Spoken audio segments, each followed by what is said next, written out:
نستغفره ونؤمن به ونتوكل عليه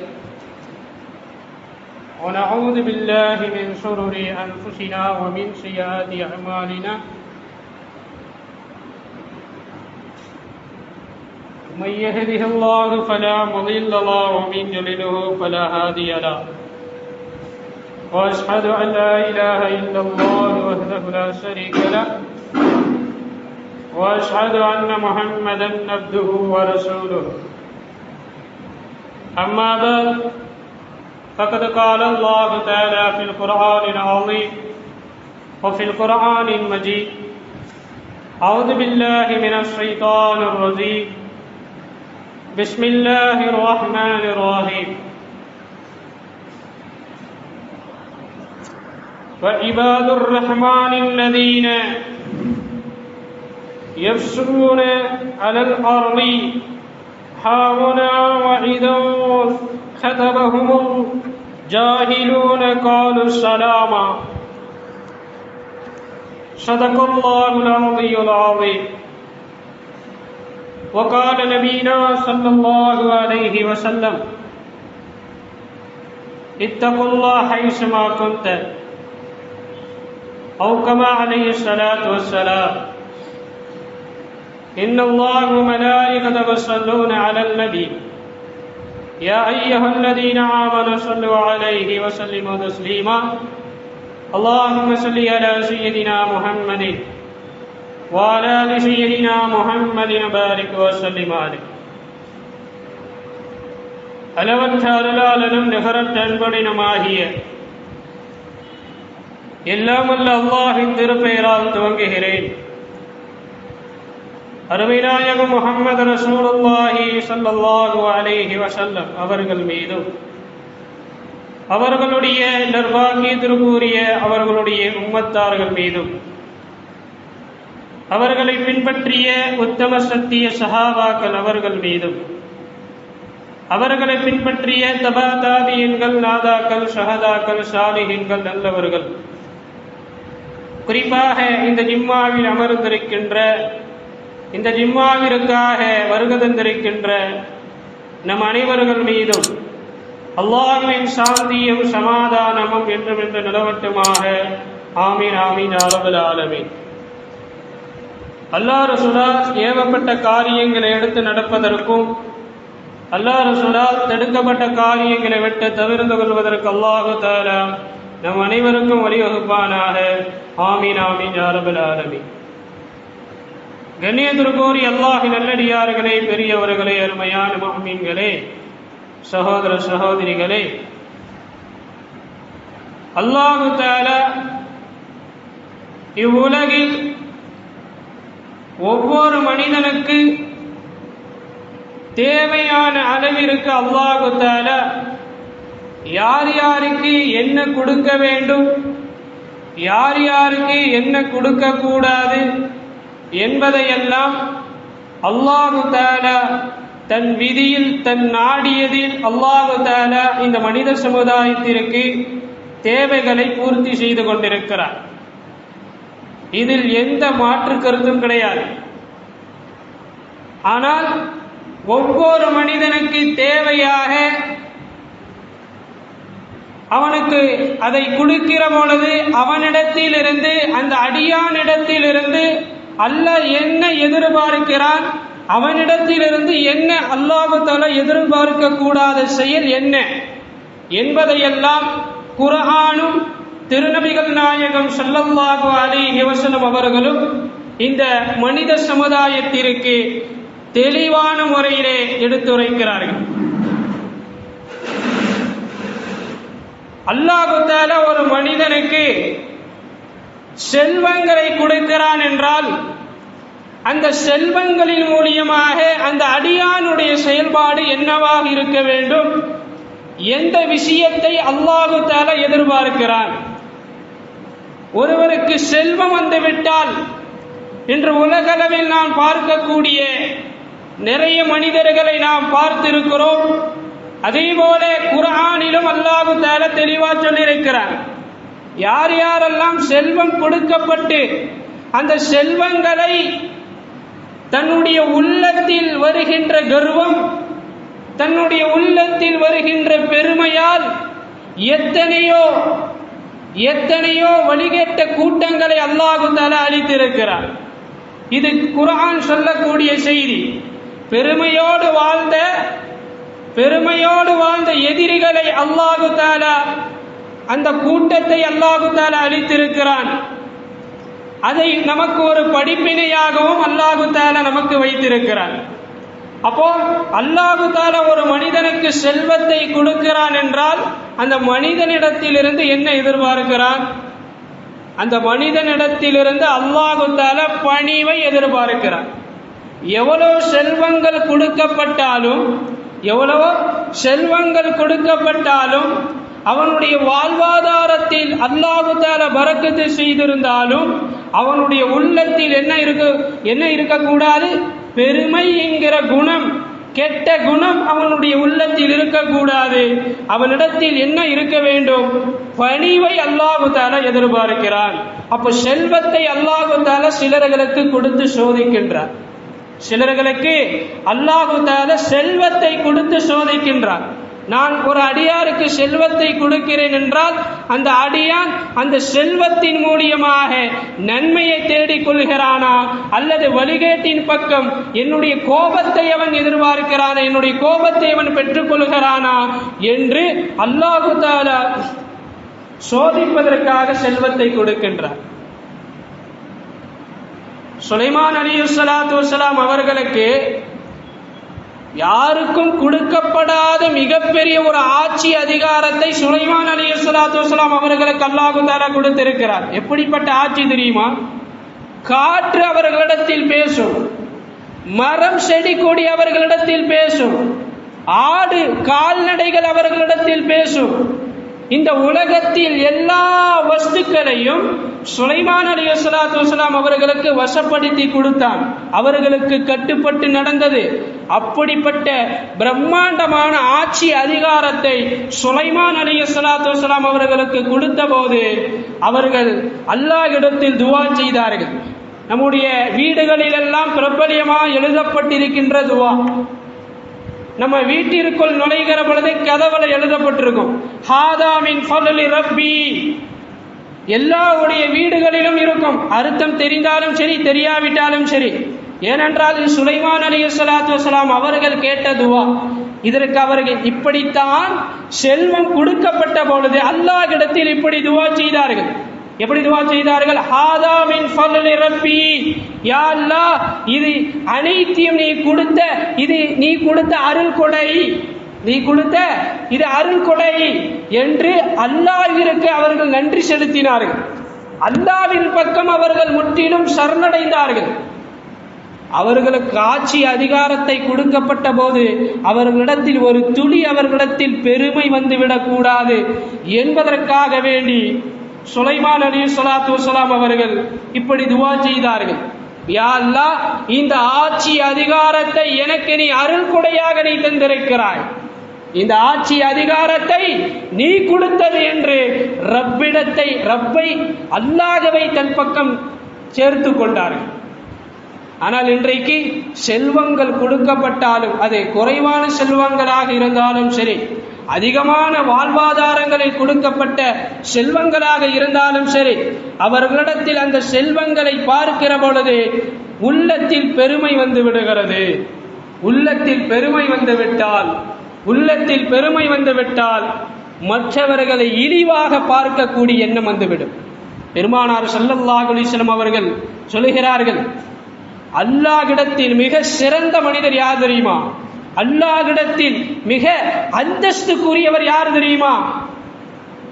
பூமியில் நடக்கிற பொழுதே மக்களுக்கு மத்தியில் மூஞ்சி சுளிக்காமல் தன்னிடத்தில் பணம் இருக்கிறது, தன்னிடத்தில் செல்வம் இருக்கிறது, தன்னிடத்தில் பதவி இருக்கிறது, தன்னிடத்தில் புகழ் இருக்கிறது என்று, கல்வி இருக்கிறது என்று எந்த மனிதன் மூஞ்சி சுளித்து கொண்டு அவன் நடக்காமல் எல்லாம் எனக்கு ரப்பு கொடுத்தது, என் அல்லாஹ் கொடுத்தான் என்று அல்லாஹ்விற்கு முன்னாலும் சரி மக்களுக்கு மத்தியிலும் சரி அவன் பணிவாக நடப்பானேயானால் அல்லாஹ் தஆலா அவனுக்கு நாளை மறு உலகில் மிகப்பெரிய உயர்வான அந்தஸ்தை தந்து விடுகிறான் என்று பெருமானார் ஸல்லல்லாஹு அலைஹி வஸல்லம் அவர்கள் சொன்னார்கள். அதைதான் அல்லாஹ் தஆலா குர்ஆனிலே சொல்கிறான், وَعِبَادُ الرَّحْمَنِ الَّذِي يَسْجُدُ عَلَى الْأَرْضِ هَوْنًا وَإِذَا خَطَبَهُمُ الْجَاهِلُونَ قَالُوا سَلَامًا. அல்லாஹ்வுடைய அடியார்கள் எப்படிப்பட்டவர்கள் தெரியுமா? உண்மையான அல்லாஹ்வுடைய நேசத்தை பெற்று வாழக்கூடிய அடியார்கள், அல்லாஹ்வுடைய ரஹமத்தை பெற்று வாழக்கூடிய அடியார்கள். அல்லதீன எப்படிப்பட்டவர்கள் என்றால் யஸ்பூன அலல் அரளி பூமியில் நடக்கிற பொழுது பணிவோடு நடந்து கொள்வார்கள், பணிவோடு நடந்து கொள்வார்கள். நான் தான் உயர்ந்தவன் என்று கர்வத்தோடு அவர்கள் நடந்து கொள்ள மாட்டார்கள். மக்களுக்கு மத்தியில் என்னிடத்தில் பணம் இருக்கிறது, என்னிடத்தில் பதவி இருக்கிறது, என்னிடத்தில் செல்வம் இருக்கிறது, நான் தான் உயர்ந்தவன் என்று மக்களுக்கு மத்தியில் தன்னை உயர்வாக காட்ட மாட்டார்கள். மக்களுக்கு மத்தியிலும் சரி அல்லாஹ்விற்கு முன்னாலும் சரி அந்த அடியான், அல்லாஹ்வுடைய அடியான் எப்படிப்பட்டவர்கள் தெரியுமா? பணிவோடு நடந்து கொள்வார்கள். وَإِذَا خَطَبَهُمْ جَاهِلُونَ قَالُوا سَلَامًا. அறிவில்லாத மடையர்கள் விவாதம் பக்கம் அழைத்தால், தேவையில்லாத கேள்விகளின் பக்கம் அவர்களை அழைத்தால் காலு சலாமா, காலு சலாமா, அல்லாஹ்வுடைய சாந்தி உண்டாகட்டும் என்று சொல்லி ஒதுங்கிக் கொள்வார்கள். இப்படிப்பட்டவர்கள்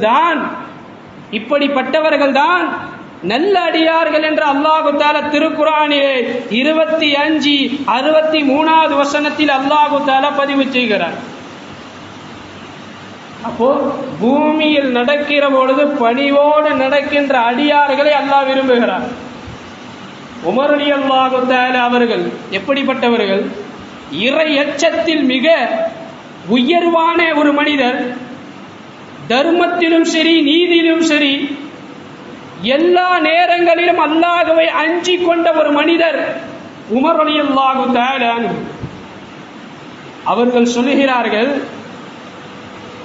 உலகத்தில் எல்லா மக்களும் சொர்க்கவாசி என்று நிர்ணயிக்கப்பட்டு விட்டால், அதில் ஒரு மனிதரை தவிர என்று சொல்லப்பட்டால் அந்த நபரில் நான் ஒருவனாக இருக்குமோ என்று நான் அஞ்சுகிறேன் என்று உமர் ரலியல்லாஹு தஆலா அவர்கள் சொன்னார்கள்.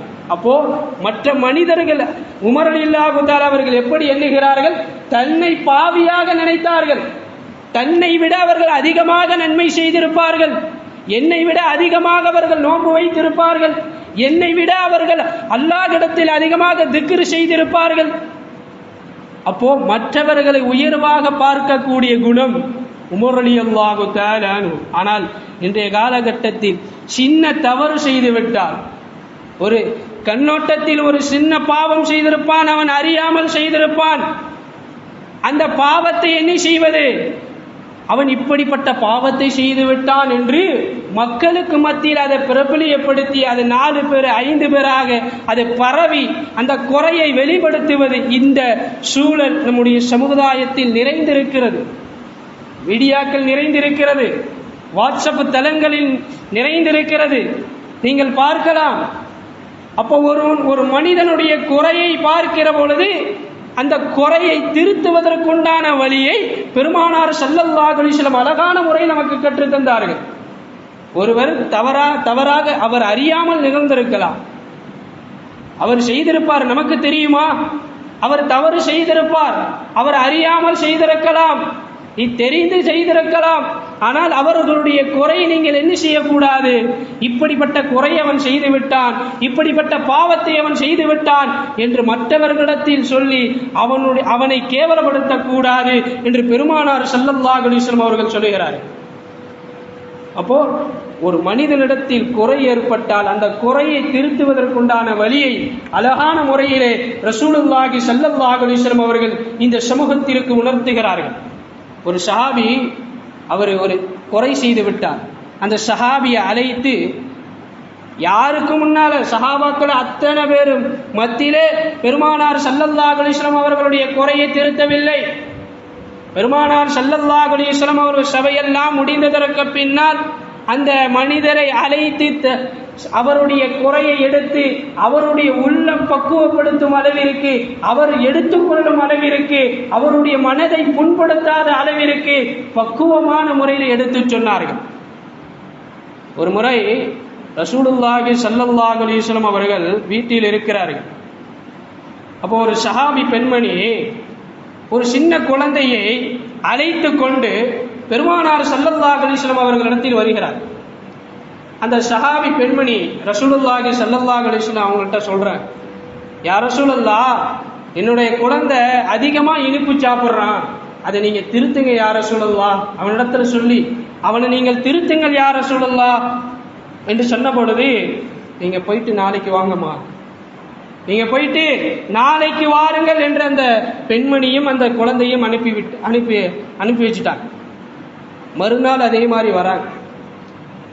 அந்த குழந்தையை அழைத்து கொண்டு அந்த சஹாபி பெண்மணி வருகிறார்கள்.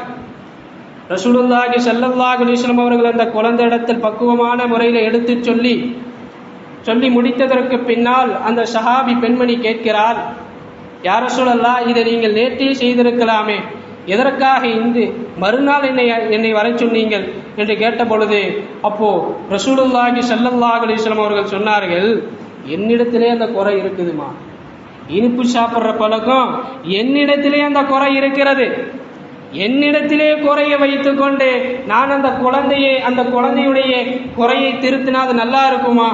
அது அல்லாஹ்விற்கு விருப்பமானதல்ல, அல்லாஹ் தஆலா பிரியப்பட மாட்டான். எனவே என்னிடத்தில் அந்த குறை இருந்தது, முதல்ல என்னை திருத்திக் கொண்டேன், பிறகு அந்த குழந்தையை நான் திருத்தணுமா என்று ரசூலுல்லாஹி ஸல்லல்லாஹு அலைஹி வஸல்லம் அவர்கள் சொல்லுகிறார். அப்போ அந்த இடத்திலும் அவர்கள் பணிவை தான் காட்டுகிறார்கள். அப்போ ரசூலுல்லாஹி ஸல்லல்லாஹு அலைஹி வஸல்லம் அவர்கள் வாழ்ந்த காலங்கள் வரை ஒரு நபியாக அல்லாஹ் தஆலா தேர்ந்தெடுத்திருக்கிறார். மக்காவுடைய ஜனாதிபதியாக அல்லாஹ் தஆலா தேர்ந்தெடுத்திருக்கிறார். எல்லா நபிமார்களுக்கும் ஒரு தலைவராக அல்லாஹ் தஆலா தேர்ந்தெடுத்திருக்கிறார். ஆனால் அவர்கள் பிறப்பிலிருந்து இறப்பு வரை அவர்களுடைய உள்ளத்தில் கடுகளவு பெருமை என்கிற உணர்வு அவர்களுடைய உள்ளத்தில் வந்ததில்லை. எந்த ஒரு வீட்டில் கஷ்டம் வந்தாலும் முன்னாடி போய் நிற்கிற ஆளு பெருமானார் ஸல்லல்லாஹு அலைஹி வஸல்லம் அவர்கள். ஒரு வயதான மூதாடி, அவங்களால நடக்க முடியாது.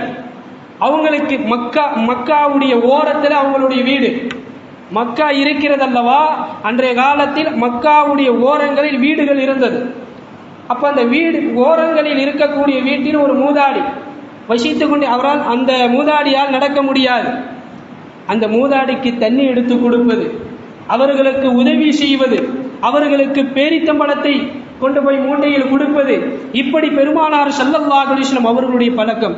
அப்போ அந்த வயதான மூதாடி கேட்கிறார், இந்த மாதிரி ஒரு ஜனாதிபதியா இருக்கிறீங்க, ஒரு நாட்டுடைய ஜனாதிபதி, உங்களை பார்ப்பதற்கு எத்தனை கோடி மக்கள் சஹாபாக்கள் எல்லாம் வருகிறார்கள், காத்து கொண்டிருக்கிறார்கள், இந்த நேரத்தில் என்னுடைய தேவையை நீங்கள் பூர்த்தி செய்கிறீர்களே அப்படி என்று அந்த வயதான மூதாடி கேட்ட பொழுது பெருமானார் ஸல்லல்லாஹு அலைஹி வஸல்லம் அவர்கள் சொன்னார்கள், இந்த வேலையை உங்களுக்கு செய்கின்ற இந்த பணிவிடை அல்லாஹ் விரும்புகிறான். இந்த வயதான மூதாடிகளுக்கு, வயதானவர்களுக்கு செய்யக்கூடிய அந்த பணிவை அல்லாஹ் விரும்புகிறான். அதை தான் அல்லாஹ் குர்ஆனிலே சொல்கிறான், வகலா ரப்புக அல்லா தஅபுது இல்லா இய்யாஹு வபில் வாலிதைனி இஹ்சானா. என்னை தவிர நீங்கள் யாரையும் வணங்கக்கூடாது, வணக்கத்திற்கு தகுதியானவன் நான் மட்டும்தான். அல்லாஹ் குர்ஆனில் சொல்கிறான், வகலா ரப்புக அல்லா தஅபுது, வணக்கத்திற்கு தகுதியானவன் நான் தான், என்னை தவிர வேற யாரையும் நீங்கள் வணங்கக்கூடாது. அதற்கு பின்னால் அல்லாஹு தஆலா சொல்கிறான், கலா ரப்புக அல்லா தஅபுது இல்லா இய்யாஹு வபில் வாலிதைனி இஹ்சானா. உங்களுடைய பெற்றவர்களுக்கு பணிவிடை செய்யுங்கள், உங்களுடைய பெற்றவர்களுக்கு பணிவிடை செய்யுங்கள். அதுக்கு பின்னாடி அல்லாஹு தஆலா சொல்கிறான், உங்களுடைய தந்தையாக இருந்தாலும் சரி, தாயாக இருந்தாலும் சரி, அவர்களுடைய மனதை புண்படுத்தும் அளவிற்கு அவர்களிடத்தில் நீங்கள் பேசிவிட வேண்டாம். இருவர்கள் ஒருவராக இருந்தாலும் சரி, தந்தையாக இருந்தாலும் சரி, தாயாக இருந்தாலும் சரி, இருவர்களுடைய ஒருவருடைய மனதை நீங்கள் புண்படுத்தி விட வேண்டாம். அவர்களிடத்தில் கண்ணியத்தோடு நீங்கள் நடந்து கொள்ளுங்கள். என்று அல்லாஹு தஆலா குர்ஆனிலே சொல்லக்கூடிய செய்தி.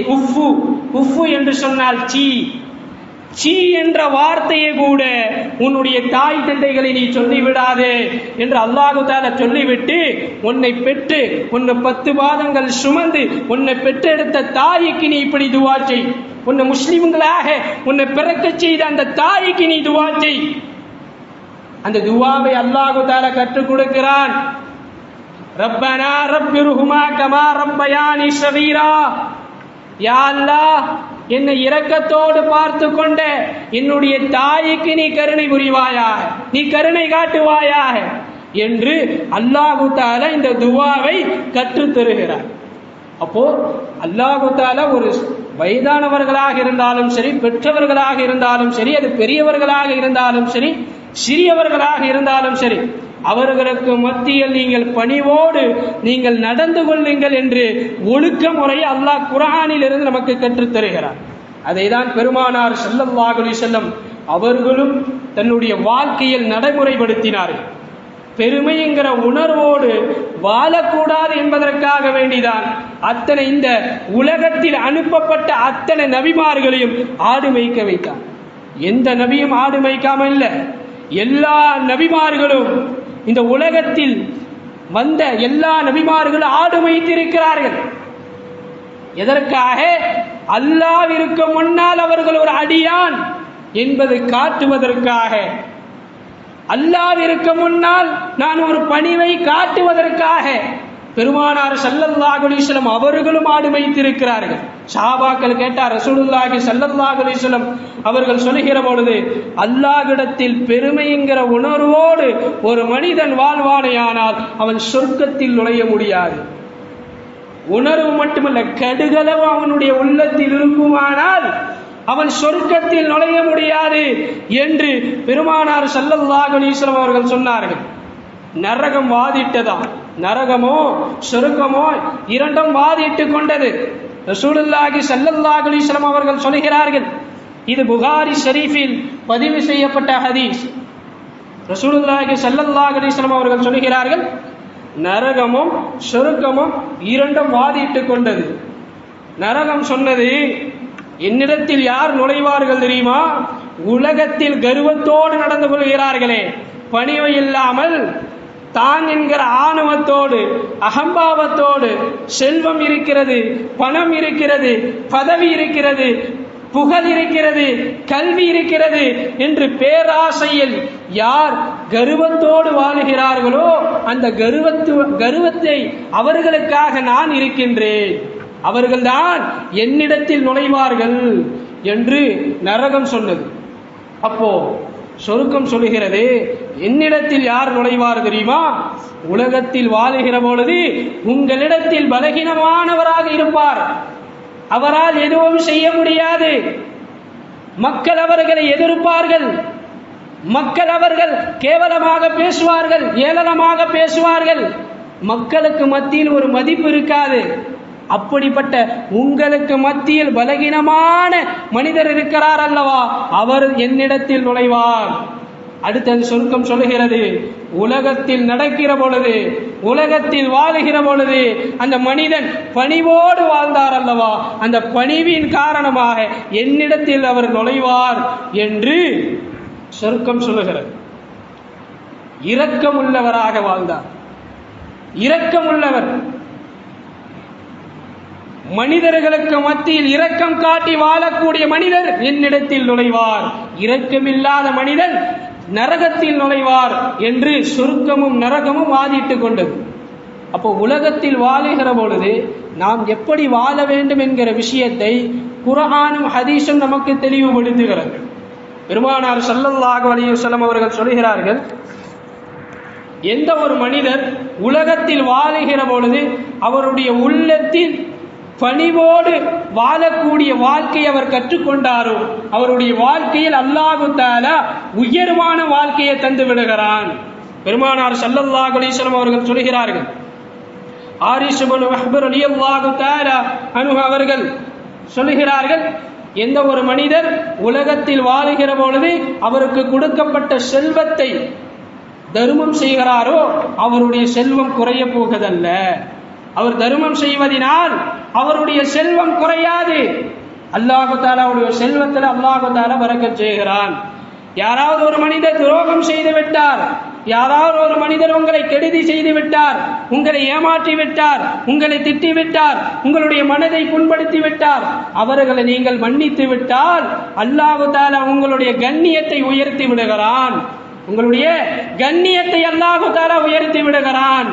மூன்றாவதாக பெருமானார் ஸல்லல்லாஹு அலைஹி வஸல்லம் அவர்கள் சொல்கிறார்கள், யார் உலகத்தில் வாழுகிற பொழுது அல்லாஹ்விற்கு முன்னாலும் மக்களுக்கு மத்தியிலும் யார் பணிவோடு வாழுகிறாரோ அவரை அல்லாஹ் தஆலா நாளை மறுமை நாளில் அவருடைய அந்தஸ்தை உயர்த்தாமல் இருப்பதில்லை என்று பெருமானார் ஸல்லல்லாஹு அலைஹி வஸல்லம் அவர்கள் சொல்கிறார்கள். பணிவு என்பது நமக்கானது, பெருமை என்பது அல்லாஹ்விற்கானது. ரசூலுல்லாஹி ஸல்லல்லாஹு அலைஹி வஸல்லம் அவர்கள் சொல்கிறார்கள், பெருமை என்பது அல்லாஹ்வுடைய ஆடை. அந்த ஆடைக்கு மனிதன் ஆசைப்படுவதோ அகங்காரம் கொள்ளுவதோ இது மனிதனுக்கு அழகல்ல. இது எங்க கொண்டு போய் விட்டுவிடும் என்றால் நரகத்தில் கொண்டு போய் விட்டுவிடும், நரகத்துடைய விளிம்பில் கொண்டு போய் விட்டுவிடும் என்று பெருமானார் ஸல்லல்லாஹு அலைஹி வஸல்லம் அவர்கள் குர்ஆனில் மட்டுமல்ல, அல்லாஹ் எச்சரிக்கிறது மட்டுமல்ல, பெருமானார் ஸல்லல்லாஹு அலைஹி வஸல்லம் அவர்கள் எச்சரிக்கையோடு வாழ்ந்து காட்டினார்கள். மக்கத்து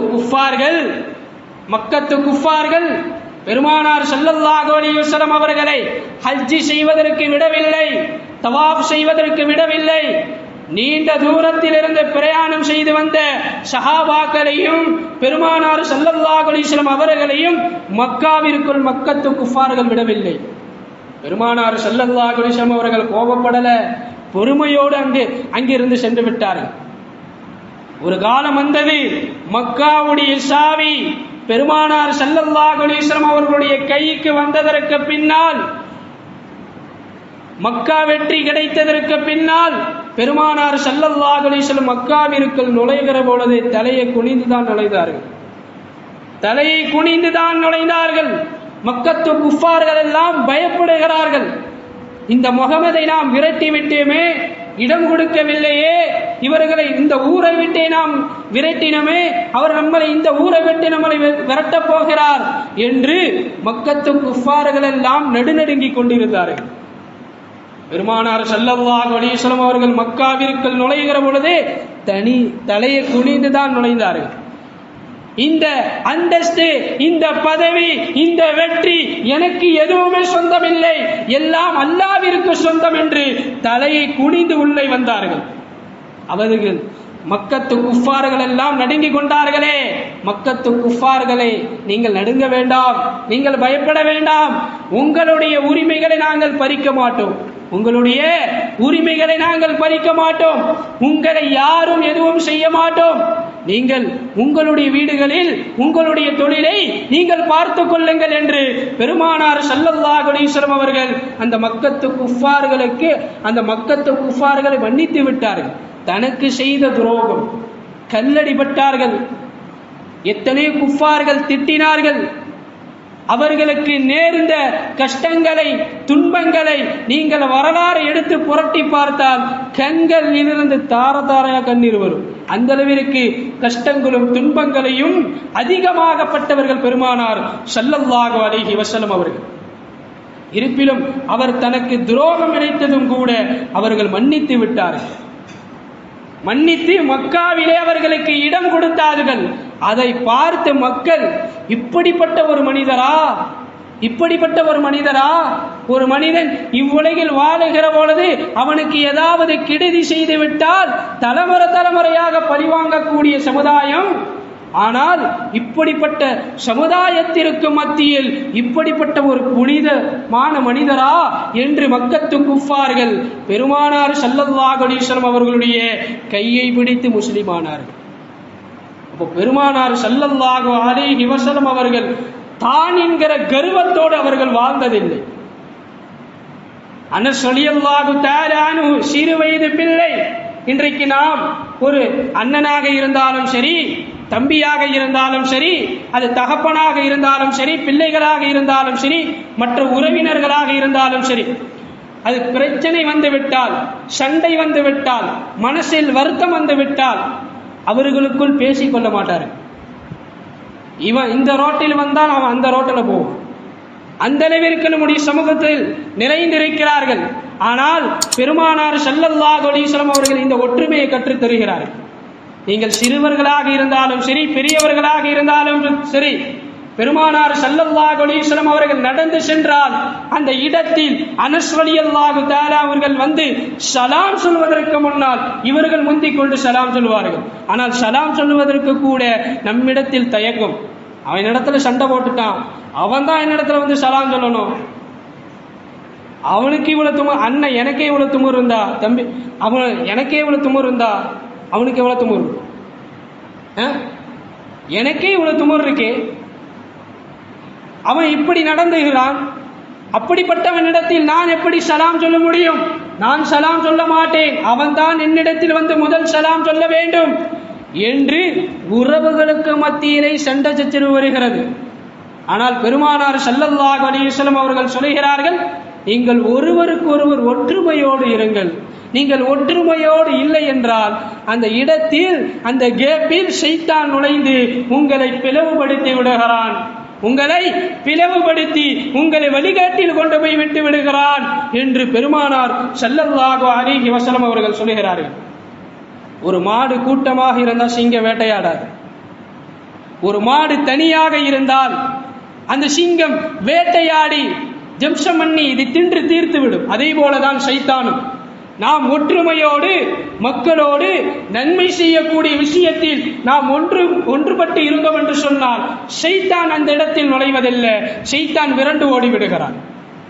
அப்போ உலகத்தில் வாழுகிற பொழுது தான் என்கிற கர்வத்தோடு வாழ வேண்டாம் என்கிற விஷயத்தை குர்ஆனும் ஹதீஸும் நமக்கு தெளிவுபடுத்துகிறது. அது மட்டுமல்ல, ஒருவன் பாவம் செய்துவிட்டால் மக்களுக்கு மத்தியில் இழிவாக பார்க்கக்கூடிய குணம் அது எப்போ இருக்கு? ஈசா அலைஹிஸ்ஸலாத்து வஸ்ஸலாம் அவர்களுடைய காலத்தில் நடந்த ஒரு சம்பவம். ஈசா அலைஹிஸ்ஸலாத்து வஸ்ஸலாம் அவர்கள் ஒரு பாதை வழியாக நடந்து சென்று கொண்டிருக்கிறார்கள். அவர்களுக்கு பின்னால் 2 தோழர்களும் நடந்து சென்றிருக்கிறார்கள். அதுக்கு பின்னால ஒரு பாவம் செய்யக்கூடிய ஒரு மனிதர் ஒரு பாவி நடந்து வந்து கொண்டிருக்கிறார். இதை பார்த்து ஈசா அலைஹிஸ்ஸலாத்து வஸ்ஸலாம் அவர்களுக்கு பின்னால் வந்து கொண்ட 2 நபர்கள் பேசிக் கொள்கிறார்கள். ஒரு பாவி பின்னாடி வந்துகிட்டு இருக்கான், ஒரு பாவி பாவம் செய்யக்கூடிய ஒரு பாவி பின்னாடி வந்துகிட்டு இருக்கான் அப்படின்னு சொன்ன பொழுது இவர் பார்த்தவுடன் அந்த பாவி என்ன செய்து கொண்டார்? இவர்களுக்கு முன்னால் நடந்த இவருடைய மனசு கஷ்டப்பட்டு விடுமோ என்று சொல்லி அவர் அந்த பாவி ஒதுங்கி கொண்டார். ஒரு ஓரமாக போய் அந்த பாவம் செய்த அந்த மனிதர் போய் ஒதுங்கி கொண்டு அல்லாஹ்விடத்தில் பாவ மன்னிப்பு தேடினார். யா அல்லாஹ், நான் செய்த பாவங்களை அத்தனை நீ மன்னிப்பாயாக, நான் செய்த பாவங்களை அத்தனை நீ மன்னிப்பாயாக. அந்த 2 நபர்களில் ஒரு மனிதர் துவா செய்கிறார் அல்லாஹ்விடத்தில், யா அல்லாஹ், இந்த பாவியான மனிதரை நாளை மறுவுலகிலே என்ன அவரிடம் ஒன்று சேர்த்து விடாதே, அவரை விட்டு என்னை நீ பாதுகாப்பாயாக என்று அந்த ஒரு மனிதர் துவா செய்ய பொழுது ஈசா அலைஹிஸ்ஸலாத்து வஸ்ஸலாம் அவர்களுக்கு அல்லாஹ் தஆலா வஹி இறக்கி வைத்தார். நபியே ஈசாவே, உங்களில் ஒருவர் துவா செய்கிறார், எவரை நீங்கள் அருவருப்பாக பாவியாக நீங்கள் பார்க்கிறீரோ அந்த பாவி என்னிடத்தில் பாவ மன்னிப்பு தேடிவிட்டார், நான் அவரை மன்னித்து விட்டேன். யார் உங்களிடத்தில் அந்த பாவியை அருவருப்பாக பார்த்தாரே அவர் அத்தனையும் செய்த நன்மைகளை நிராகரித்து விட்டேன் என்று அல்லாஹ் தஆலா ஈசா அலைஹிஸ்ஸலாத்து வஸ்ஸலாம் அவர்களுக்கு வஹி இறக்கி வைத்தார். பெருமானார் ஸல்லல்லாஹு அலைஹி வஸல்லம் அவர்களுடைய காலத்தில் விபச்சாரி செய்யக்கூடிய ஒரு பெண், நான் விபச்சாரம் செய்துவிட்டேன், என்னை கல்லால் அடித்து கொல்லுங்கள் என்று அந்த பெண்மணி முன் வருகிற பொழுது பெருமானார் ஸல்லல்லாஹு அலைஹி வஸல்லம் அவர்கள் சொன்னார்கள், உன்னுடைய வயிற்றில் குழந்தை இருக்கின்றான், அந்த குழந்தையை பெற்றுவிட்டு வா என்று பெருமானார் ஸல்லல்லாஹு அலைஹி வஸல்லம் அவர்கள் அனுப்பி வைத்து விட்டார்கள். அந்த குழந்தையெல்லாம் பிறந்ததற்கு பின்னால் அந்த விபச்சாரி அந்த பெண் பெருமானார் ஸல்லல்லாஹு அலைஹி வஸல்லம் அவர்களிடத்தில் வந்து, நான் குழந்தையை பெற்றுவிட்டேன், எனக்கு உரிய தண்டனையை கொடுங்கள் என்று சொன்ன பொழுது அந்த குழந்தைக்குண்டான பால் கொடுத்து வா, அந்த பால் அந்த குழந்தைக்கு பால் குடி எப்போ மறக்குதோ அப்போ உனக்கு தண்டனை தருகிறேன் என்று சொல்லி பெருமானார் ஸல்லல்லாஹு அலைஹி வஸல்லம் அவர்கள் அனுப்பிவிட்டார்கள். அந்த குழந்தை பால் குடி மறந்ததற்கு பின்னால் மீண்டும் வருகிறார். பெருமானார் ஸல்லல்லாஹு அலைஹி வஸல்லம் அவர்களுக்கு உண்டான தண்டனை கொடுக்கப்படுகிறது. எல்லாம் கல்லால் அடிக்கிற பொழுது அந்த பெண்மணியுடைய ரத்தம் பீர்த்து கொண்டு ஒரு சஹாபியுடைய கன்னத்தில் அடிக்கிற பொழுது அந்த சஹாபி சொன்னார், விபச்சாரி, இது ஒரு விபச்சாரியுடைய ரத்தம், இது விபச்சாரியுடைய ரத்தம், இந்த பாவியான ரத்தம் என் மேலே பட்டுவிட்டதே என்று அருவருப்பாக சொன்ன பொழுது பெருமானார் ஸல்லல்லாஹு அலைஹி வஸல்லம் அவர்கள் கடுமையாக கண்டித்தார்கள்.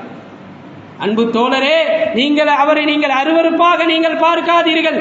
அவர்கள் செய்கிற செயலை நீங்கள் வெறுக்கலாமே ஒழிய அந்த மனிதரை நீங்கள் வெறுக்க கூடாது.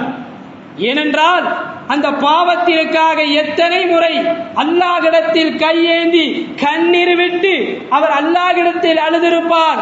உன் கண்ணீரை விட அந்த கண்ணீர் மேலே போயிருக்கும், அல்லாஹ்விடத்தில் உயர்ந்ததாக இருக்கும். நீங்கள் அல்லாஹ்வை பயந்து கொள்ளுங்கள், அப்படி நீங்கள் பார்க்காதீர்கள் என்று, ஏளனமாக பார்க்காதீர்கள் என்று பெருமானார் ஸல்லல்லாஹு அலைஹி வஸல்லம் அவர்கள் அந்த சஹாபி எச்சரித்தார்கள். அப்போ உலகத்தில் வாழுகிற பொழுது மனிதன் எப்படி வாழ வேண்டும் என்கிற விஷயத்தை குர்ஆனும் ஹதீஸும் நமக்கு தெளிவுபடுத்துகிறது. பெருமானார் ஸல்லல்லாஹு அலைஹி வஸல்லம் அவர்கள் சொல்கிறார்கள், சொர்க்கத்தில் யார் நுழைவார்கள் என்றால், யார் உலகத்தில் வாழுகிற பொழுது தன் கொடுக்கப்பட்ட செல்வங்களாக இருந்தாலும் சரி, கல்விகளாக இருந்தாலும் சரி, பதவியாக இருந்தாலும் சரி, நமக்கு கொடுக்கப்பட்ட அத்தனையும் என் ரப்பு கொடுத்தான், இந்த ரப்பு எதற்காக கொடுத்தானோ அந்த வழியில் பயன்படுத்தி அல்லாஹ்வுடைய திருப்பொருத்தத்தை பெற்றுக் கொள்கிறார்களே, அந்த அடியான் சொர்க்கத்தில் நுழைந்து கொள்கிறான், அந்த அடியான் சொர்க்கத்தில் நுழைந்து விடுகிறார் என்று பெருமானார் ஸல்லல்லாஹு அலைஹி வஸல்லம் அவர்கள் சொல்கிறார்கள். ஆகவே கண்ணியத்திற்குரிய அல்லாஹ் நல்லடியார்களே, பெருமையோடு வாழ்வது என்பது எத்தனையோ அடியார்களை அல்லாஹு தஆலா ஒட்டுமொத்தமாக அல்லாஹு தஆலா அளித்திருக்கிறான். காரூன், குர்ஆன் சொல்லுகிறது, காரூன் அவனுக்கு அளவு கடந்த செல்வங்களை அல்லாஹு தஆலா கொடுத்திருந்தான். அவனுடைய சாவி, அவனுடைய மாளிகையுடைய சாவி படை கணக்காக சுமந்து கொண்டு வருவார்கள். பலமுள்ள ஒரு மனிதர்கள் அந்த சாவியை சுமந்து கொண்டு வருவார்கள். அந்த அளவிற்கு அல்லாஹு தஆலா செல்வத்தை நிரப்பமாக அல்லாஹு தஆலா கொடுத்திருந்தார். மூசா அலைஹிஸ்ஸலாத்து வஸலாம் அவர்கள் போய் அந்த காரூனிடத்தில் போய் சொல்கிறார்கள், உனக்கு கொடுத்த அந்த செல்வங்களை அல்லாஹ்வுடைய வழியிலே நீ பயன்படுத்து என்று சொன்ன பொழுது காரூன் சொன்னான், எனக்கு அல்லாஹ் கொடுத்தானா? நான் சுயமாக சம்பாதித்தேன், என் அறிவால் நான் சம்பாதித்தேன், என் ஆற்றலால் நான் சம்பாதித்தேன் என்று ஆணவத்தோடு சொன்ன பொழுது அவனுடைய செல்வங்களும் அவனும் பூமி உள்வாங்கிவிட்டது. இன்று வரை அவன் உள்வாங்கிக் கொண்டிருக்கிறான் என்று குர்ஆன் சொல்லக்கூடிய செய்தி. ஃபிரௌன் அவனிடத்தில் பெருமையால் அவன் அழிக்கப்பட்டான். சமூக கூட்டத்தியார்கள் அவர்களுக்கு அல்லாஹு தஆலா எந்த அளவிற்கு அல்லாஹு தஆலா சக்தியை கொடுத்திருந்தான் தெரியுமா? ஒரு மலையை குடைந்து வாழக்கூடிய அளவிற்கு அல்லாஹு தஆலா சக்தியை கொடுத்திருந்தார். அந்த அளவிற்கு அல்லாஹு தஆலா சமூக கூட்டத்தார்களுக்கு அல்லாஹு தஆலா கொடுத்திருந்தார். அவர்கள் என் பலம் தான் உயர்ந்தது என்று பெருமையோடு வாழ்ந்தார்கள். அந்த கூட்டத்தார்களையும் அல்லாஹு தஆலா காற்றை கொண்டு அல்லாஹு தஆலா அழித்தான். குர்ஆன் சொல்லக்கூடிய செய்தி. அப்போ ஒவ்வொன்றை நாம் குர்ஆனையும் ஹதீஸையும் நாம் பார்க்கிற பொழுது உலகத்தில் நாம் எப்படி வாழ வேண்டும், எப்படி வாழக்கூடாது என்பதை நாம் இங்கே எச்சரிக்கிறது. அவ்வழியில் வாழ்ந்து பணிவோடு வாழ்ந்து அல்லாஹ்வுடைய திருப்பொருத்தத்தை பெற்று வாழக்கூடிய சாலிஹீன்களாக அல்லாஹு தஆலா நம் அனைவரையும் ஆக்கிரல் புரிவானாக. ஆமீன் ஆமீன். வாஹிரதவானா அல்ஹம்துலில்லாஹி ரப்பில் ஆலமீன். அஸ்ஸலாமு அலைக்கும் வரஹ்மத்துல்லாஹி தஆலா வபரகாத்துஹு.